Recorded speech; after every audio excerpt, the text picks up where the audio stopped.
बोलला के कवनो होला ना आवाज हो, फिर कैसे सुनी जमाना।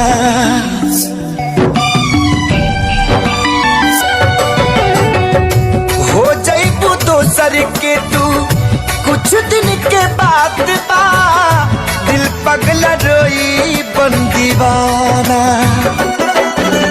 सतरंगी सपना साजन